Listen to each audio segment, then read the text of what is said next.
যানজট নিয়ন্ত্রণে battery রিকশাকে licence দিয়ে করের আওতায় আনার সুপারিশ করেছেন ডিএমপি কমিশনার শেখ মোহাম্মদ সাজ্জাদ আলী। দুপুরে রাজধানীর কাকরাইলে পুলিশ, ছাত্র জনতা এবং রমনা মডেল থানা এলাকার নাগরিকদের সঙ্গে মতবিনিময় সভায় তিনি এই সুপারিশ করেন। ডিএমপির এই সুপারিশকে স্বাগত জানিয়েছেন চালকরা।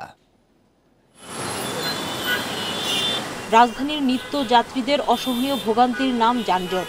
অন্য অনেক কারণের সাথে কয়েক বছর ধরে যুক্ত হয়েছে ব্যাটারি রিকশা।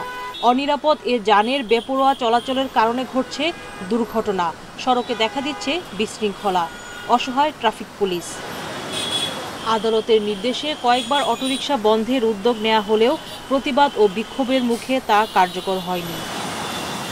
এই পরিস্থিতিতে রাজধানীর যানজট নিয়ন্ত্রণে ব্যাটারি চালিত রিকশাকে লাইসেন্স দিয়ে করের আওতায় আনার সুপারিশ করেছে ডিএমপি। অটোরিকশাকে একটা সীমিত নাম্বারে আনতে হবে, যেই শহরে কত অটোরিকশা আমরা অ্যাকোমোডেট করতে সক্ষম, এবং তাদেরকে লাইসেন্স দিতে হবে এবং তাদেরকে একটা ট্যাক্সও দিতে হবে, ট্যাক্সের আনতে হবে। আপনি সরকারের জনগণের টাকায় তৈরি রাস্তা ব্যবহার করবেন অথচ ট্যাক্স দিবেন না, এটা তো পৃথিবীর কোথাও নেই এরকম। ডিএমপি কমিশনারের সুপারিশকে স্বাগত জানিয়েছে অটোরিকশা চালকরা। দাবি জানিয়েছেন যথাযথ প্রশিক্ষণ দেওয়ার। আগে তো প্রশিক্ষণটা দিতে হবে।